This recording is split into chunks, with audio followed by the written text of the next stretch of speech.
in the meantime, let's move to this. Tshwane residents have been left high and dry once again. Reservoirs on Block L in Soshanguve are empty, and this is all due to maintenance work at Randwater's Hartebeeshoek Reservoir, and the utility says that supply should be restored by Saturday.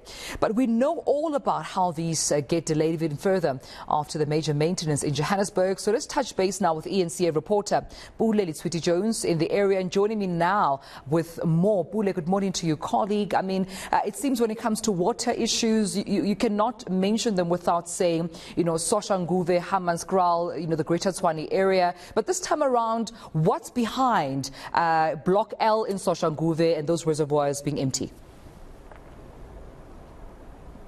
Yeah, well, a very good morning. Like you rightfully said, this, of course, comes just a few days after that planned maintenance process in Johannesburg as well. But the focus is now on the city of Tshwane, where we understand residents in Pretoria North, Soshanguve, have been outraged around the shortage of water. They're saying that they were not notified about this. But, of course, it seems as though there's still a lot of discussions that have been taking place between Randwater and the city of Tshwane. We are, of course, also have been notified that the MMC for Utility Services Timber Force had visited the area just to get a sense of how far they are in terms of ensuring that the water is restored and residents have water to consume. But I'm joined now by the Mayor and, of course, the MMC for Utility Service. Mayor, thank you very much for chatting to us. What has been the discussions with Randwater so far, and what's the delay? So let me just say that for a few weeks we've been saying that Gauteng has got a Randwater crisis. We've got a serious problem with Randwater in the sense that they do maintenance work at the last minute, they don't notify us, and they don't share their telemetry levels with us. So we're not seeing the levels of their reservoirs, and so we can't take preventative action. We find out about problems as they occur. That's the essence of it. And it's been breaking out in Pretoria East, and now it's breaking out in Soshanguve. I've written to the chair of Randwater to say, give us those two things, your telemetry levels, and give us forward notice of what's wrong on your side. Soshanguve has been caused, it would seem now, by maintenance at Hartebeeshoek Reservoir, which is a Randwater reservoir that feeds Soshanguve L. That's our reservoir. And because they've got maintenance issues and work done there, which we were only notified of days after the problem started occurring, that's why the people of Soshanguve now are without water. We are providing water tankers, I think about 47 of them. It's costing us 150,000 Rand a day, which we didn't plan for because we've gotten a deal with Randwater to supply us with water. But we are in continuous engagements with Randwater.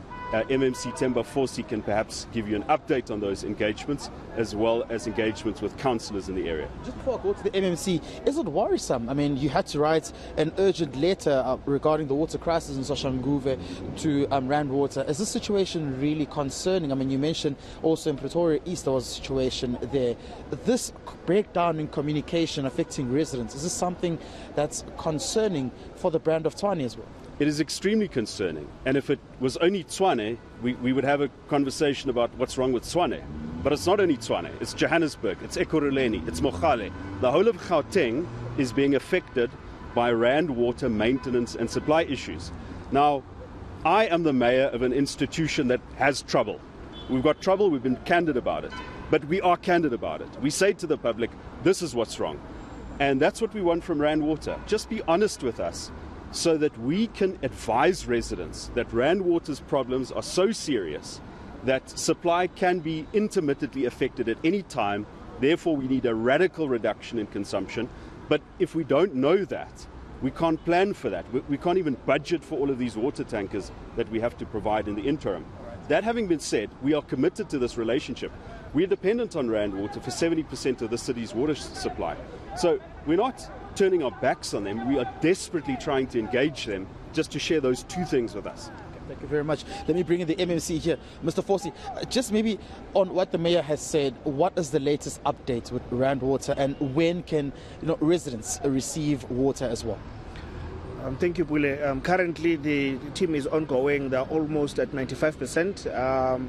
The cleaning has resumed, and all the sedimentation from the bottom of the reservoir is being removed.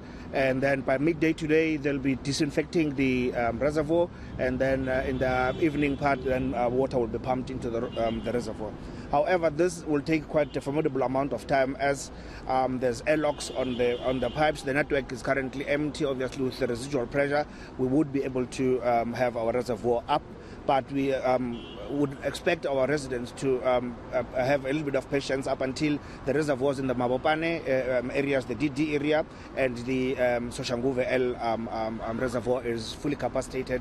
Only then that residents would have water on their taps, which would require about 40% currently on our rainwater. If they reach that level, if the reservoir reaches at 40%, then those in the low-lying areas would be able to have a provision of water, and then obviously just above 50%, those in the high-lying areas would have enough pressure to be pumped up to the L area. It's the very same. Is this a situation as well? The issue of the infrastructure ailing as well, is this something you're looking into in terms of Rand Water having to communicate in time, alerting you guys to actually look into these issues? Look, Pule, when we assumed office with the mayor, the second week, first thing we did was we went to Rand Water to start a relationship, a proper relationship, where we would have a transparency so far as their systems and our systems. We have, to a great extent, allowed them to have access into our systems so that they can be able to see what is happening. If there's technical glitches, they can be able to assist us. On their side, nothing has been forthcoming. We actually flying blindly from as far as Rand Water is concerned. That is one. The second part is that, as the EMS said, they went ahead and did maintenance on the Hartebeeshoek Reservoir without alerting us. The good practice is that you inform your residents that on this particular day, the 1st up until the 15th, there would be issues of maintenance and all of that. So that from our side also we can be able to throttle and obviously lower the pressure to buy us time. And then when we deploy our trucks, which come at a hefty price also, we deploy our trucks towards that period when the maintenance and everything is up and running. As knowing very well that our finances in the city are not good, you can imagine with having to put 44 trucks in Soshanguve, that's not doing justice. So the issue in Gauteng, clearly it is Rand Water, and Rand Water are not forthcoming. They're not telling us anything. We are flying blindly as the city. Okay, thank you very much. Of course, that's the MMC for Utility Services, Timber 4C. They're just chatting to us regarding some of the issues here, joined by the Mayor of Tshwane, Celia Brink, just to say that there has to be some sort of transparency and efficient communication coming from Rand Water to avoid, such issues happening again, troubling the city and essentially causing a bit of dissatisfaction amongst the residents of the city of Tshwane. But of course, the Metro says that it's working, it's all hands on deck to ensure that they can restore water in the affected areas, particularly in the parts of the north of Pretoria, in those mentioned areas such as Soshanguve. All right, we'll leave it there, of course, as they try to come to grips with what's happening, but also bringing that water urgently to residents.